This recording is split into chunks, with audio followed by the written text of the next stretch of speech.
Hey you guys, welcome back to my channel. Thank you guys so much for being here. I really appreciate you guys coming back. Please like, comment, and subscribe so that you guys can keep up with my journey. So I'm not 100% sure. I always get on here and I'm not sure what I'm gonna name my videos, but I just kind of wing it, and by the end of it I kind of have some sort of clue. I do know what I want to talk about today, though, that I think is a big issue. I also think it's a big issue I'm going to turn this down a little bit, in terms of what it's been in connection with my journey. So I will not be like naming or telling you guys my associations with who it was with, but I definitely had people in my life who have had diagnosed mental illnesses. So I've had people with bipolar disorder, schizophrenia, those ones. You can't really diagnose narcissists, but you can definitely tell when you've run across them.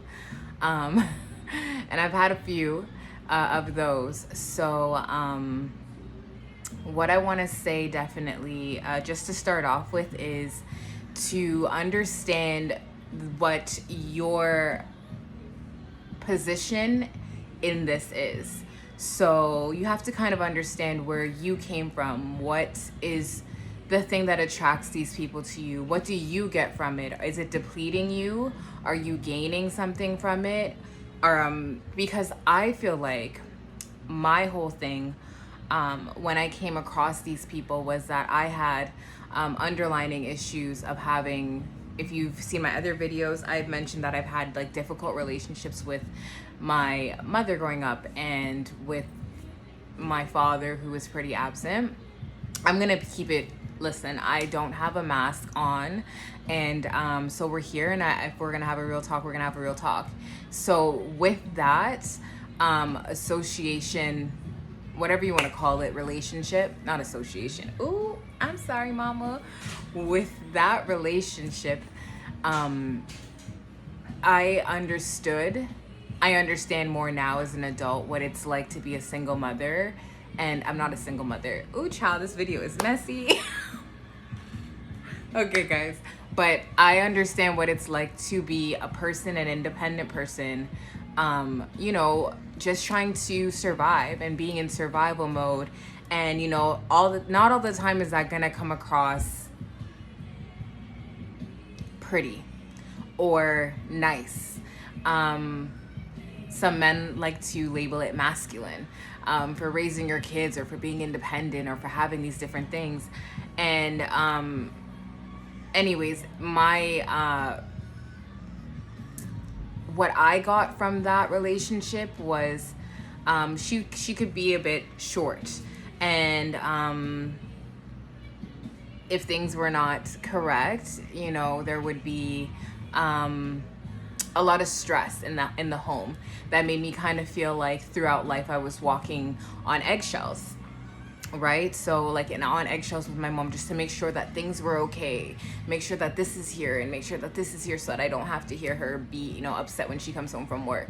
Granted, she's a lovely lady and I'm not putting my mom down, I love her to death, but I understand now. But as a child, and I understand too, like, I had to really sit down with her years later and tell her, like, mom, like, there was this and this issue that really kind of caused me to distance myself over time. And in turn, what it did to me as a young adult and into adulthood was it turned me into a bit of a people pleaser. It bothered, it not bothered, but it hindered me. And it depleted me, and I was giving a lot of myself into different relationships, friendships, things like that I was people pleasing, walking on eggshells, trying to make sure that everybody was okay but me. My energy levels were like zero for like a lot of years, and I would fake the funk, and that's how I ended up drinking and smoking and going out all the time and just trying to numb the pain, because I felt like no matter what I did, I could not please people, and in the end I would get nothing back. I would leave these friendships, relationships, feeling so drained and feeling so used and just tired. And that was a lot of, I think, what happened at the end of 2022 that really led me to God. And until I found God, I didn't really realize what I was doing and how much of a cycle I was repeating constantly. So now we fast forward and I meet different people who have mental illnesses. One of them being like manic bipolar. So there would be very nice and then an extreme dip in their mood. And I couldn't control it. It was very aggressive towards me. I wasn't showing up enough. I wasn't doing enough as, this person in this person's life. And I was being selfish for that. And, just a lot of like making me feel like I wasn't enough. And it was very hurtful because I really, really cared. And I never did not care about anybody. That was my problem. People pleasing, looking for love and making sure that I could be, a help to a person. I definitely think that if I were to have, so the moment that I shifted my energy into, I'm so sorry guys, because I'm sorry that this video, I'm stuttering a lot, is because I'm really treading lightly because I know how sensitive of a topic this is, but I'm only speaking from my personal experience. And I think that people need to hear my personal experience, because I know there's a lot of people going through this wondering, where do I start? Scratching at the wall, scratching at your head, scratching at the surface, and you're feeling like, how do I get through to this person? You're trying your hardest to tell them, I'm here for you. How can I help you? How do I bring you out of this? You can't, I have this. And then it switches to it being your fault. And now you're the center of conflict. And that was the whole thing. And really, I didn't do well in those situations. I was very aggressive because, again, I'm also had this underlining issue of people pleasing.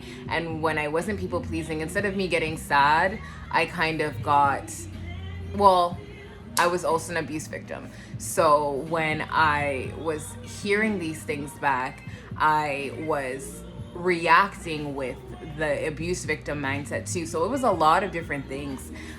So I would be very argumentative. I'm in the fight. I'm in the fight. And so after that, I just realized it was just too much. It was too toxic. So I had to remove myself. Fast forward then, I ran into somebody who had schizophrenia. I did not know anything. And I'm not, my reaction is not because I'm trying to make fun of or laugh at the situation. First of all, I'm a person, don't look at me if we're in a room that we're trying to be serious in, because honestly, I really laugh at the fact that it was a wild time. It really had me sitting there like, what is happening? So in the schizophrenia, I had no idea. I had an inkling, but it was like small, very small. And when I found out about it, I was in the midst of it happening. So I'm in the room with this person, and this is the person that I've known for a very, very long time, and always a very sweet, calm person in the midst of me. But I guess schizophrenia is one of those things that you don't necessarily start off bad, and that could be all mental illnesses. Somebody can correct me in the comments that it can progressively get worse, especially if you're not medicated. So this is the thing too, is that these people that I was dealing with were not medicating themselves. So anytime that I saw them, I was the center of their attention, and I was the scapegoat, and I was their confidant and everything like that. I was everything, but then I was also all the things that I wasn't showing up enough. I wasn't there. Stay with me. I'm feeling this way, and it was a lot on me. Like, it was a lot on me. And I just remember when I was dealing with the person with the schizophrenia, I did not know who that person was anymore. There was a blankness in their eyes that lost, like, it was just like, like, and I was like, I don't even know who's standing in front of me anymore. And it was very scary and traumatizing. And the only reaction that I could do was to remain calm. Because this is uncharted water for me. I'm sitting here, I am like, and it was a thing where it was like, they were like, don't move, sit over here. And I don't know if there's anybody who's battling with this, but it was like, sit here, don't move, wait, hold on, wait, what are you doing, wait, hold on. And then it was like, a lot of associations with like, I'm like God's child, and this world is evil and things like that. And I felt like the triggers were, there had to be triggers. Like, it wasn't like it was just brought up out of anywhere. It was, a loss of a job, difficulties in their home life, family life, and all of that became triggers, and it caused a spiral, because it was like, I can't take all of this, and the talking to themselves started, and I was like, okay, this is for real, like, this is for real a thing. And the only thing I could do in that situation was to remain calm, try to calm the person, give them hugs, try to be reassuring, let them know things were gonna be okay. But it was a spiral. They wouldn't leave. It was like we have to stay, we have to deal with this together. And I was like, I can't. So I had to make the difficult decision to get help for that person. And because I knew that they weren't going to get help for themselves. But at the end of the day, I was that safe place for them, so they came straight to me. Which, in these situations, you might be that person's safe place, and it doesn't mean that it's a safe place for you. And I mean that, because again, it's uncharted water. You don't know what's next on that person's mind and where that person's going to be taken to. This is schizophrenia. Again, just remaining calm, and to bring in resources when you can't or don't understand what's happening. For me, after I had an outward, I like to revisit things. Overthinker. Ciao. List me down. I'm an overthinker. So for me, after that situation happened, I went back and I thought about it, and I revisited it, and I tried to get my own recollection of what just happened. And for me, it almost felt like a battle, a demonic battle. If you see it, like, I don't know, I've never seen a look in a person's eyes like that felt so distant. It felt like a different person I was talking to. And I feel like it's something demonic. And I prayed really hard, and I remember for weeks I was anxious after. Anxious. And even now I'm still anxious, and I naturally am, a somewhat anxious person. I think that comes with overthinking, because you're always thinking about the worst thing that could happen to you. Anyways, essentially what I had to do, which is why, I also took a break. I guess this is more of an explanation as to why I had to take a break, is you have to take time for yourself. You have to pour back into yourself and really try to gather your thoughts and figure out what's next for yourself, and be able to let go. I think I did as much as I could, and I felt a bit like I was failing these people that were very close to me, and wishing that I could have done more to help them. But in all reality, I couldn't. And I tried multiple times to try and to have conversations, say, there should be some sort of distance here. But again, once you're that person in that person's life, I don't feel like there's ever a disconnect for them. It's like it's again, there I feel like they deal in things in extremes. I'm no professional. I feel, but for the way that things happen, it's extremes. So it's like, you know, calling, or showing up, or why aren't you here? It's like very extreme. And I couldn't deal, and I had to unfortunately leave those situations. So I guess my only advice to you would be,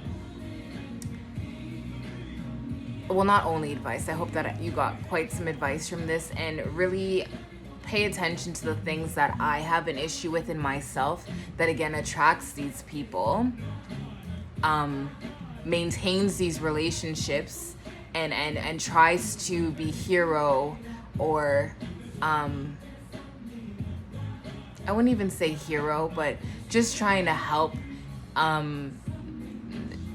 It was out of my pay grade.